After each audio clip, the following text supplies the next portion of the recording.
అందరికీ నమస్తే అండి. ఎన్నికల్లో అత్యంత చైతన్యంగా ఉండేది, అత్యంత పట్టుదల మీద జరిగేవి సర్పంచ్ ఎన్నికలు. స్థానిక సంస్థల్లో జరిగే సర్పంచ్ ఎన్నికలు చాలా చైతన్యంగా ఉంటారనమాట. అంటే నియోజకవర్గ స్థాయిలో, రాష్ట్ర స్థాయిలో ఉండే రాజకీయ విభేదాల కంటే పంచాయతీ లెవెల్లో ఉంటాయి, గట్టిగానే ఉంటాయి. అయితే ఇప్పుడు గత కొన్ని సంవత్సరాల నుంచి కూడా ఒకప్పుడు ఉన్న పంచాయతీ ఎన్నికలు వేరు, ఇప్పుడు వేరు. ఇప్పుడు ఎవరిది అధికారం ఉంటే వాళ్ళదే గెలుపవుతుంది. ఎందుకంటే సిస్టమ్ను వాడుకుంటున్నారు, వ్యవస్థలను వాడుతున్నారు, పోలీసులను వాడుతున్నారు, డబ్బులు వాడుతున్నారు, బెదిరింపులు అవి ఇవి. పోల్ మేనేజ్మెంట్ విపరీతంగా ఫోకస్ చేసి అధికార పార్టీ వాటిని ప్రెస్టీజియస్గా తీసుకోవడంతో ఎక్కువ ఎవరు అధికారం ఉంటే వాళ్ళే ఎక్కువ గెలుస్తున్నారు. ఈవెన్ మన దగ్గర చూసినా సరే 2021లో జరిగిన పంచాయతీ ఎన్నికల్లో అందుకే వైసీపీ మోర్ దాన్ 70% గెలుచుకుంది. మ్యాక్సిమం యునానిమస్ అయ్యాయి, ఏకపక్షంగా ఏకగ్రీవం అయ్యాయి. సో ఇప్పుడు మన రాష్ట్రంలో ఏప్రిల్లో జరగబోతున్నాయి పంచాయతీ ఎన్నికలు. అంటే ఏప్రిల్లో జరగాల్సినవి మేబీ ఫిబ్రవరిలో జరిగే అవకాశం అయితే ఉంది. ఇక్కడ తెలంగాణలో జరుగుతున్న పంచాయతీ ఎన్నికల్లో కూడా అధికార కాంగ్రెస్ పార్టీ హవా కొనసాగుతుంది. ఈరోజు 3వ విడత జరుగుతుంది. మొత్తం 3 విడతలు అనమాట.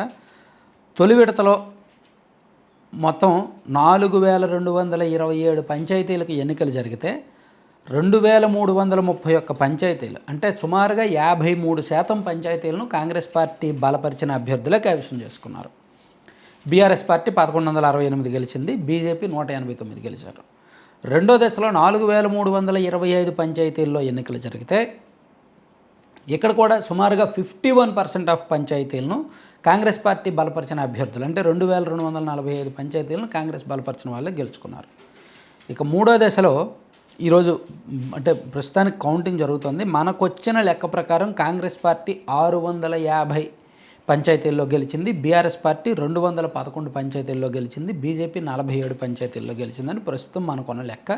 అంటే సాయంత్రం 5:30 గంటలు ఆ టైంకి వచ్చిన లెక్క అనమాట. ఇది 5:15కి వచ్చిన లెక్క. ఇంకా అప్డేట్స్ వస్తూ ఉంటాయి. సో ఓవరాల్గా చూసుకుంటే 12,726 పంచాయతీలు ఉన్నాయి తెలంగాణలో. అందులో సగానికి సగం కంటే ఎక్కువ పంచాయతీలు, అంటే 52 నుంచి 54% పంచాయతీలను అధికార కాంగ్రెస్ పార్టీ చేజెక్కించుకునే అవకాశం ఉంది.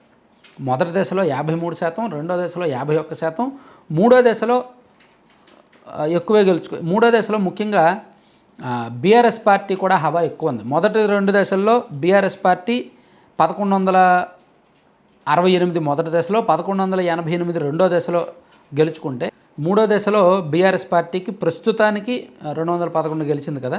సో ఓవరాల్గా బీఆర్ఎస్ పార్టీ సుమారుగా ఒక 2800 లేదా 3000 పంచాయతీలు గెలిచే అవకాశం కనిపిస్తుంది. 3000కు పైగా అటు ఇటుగా. కాంగ్రెస్ పార్టీ 6200 మొత్తం మీద గెలిచే అవకాశం కనిపిస్తుంది.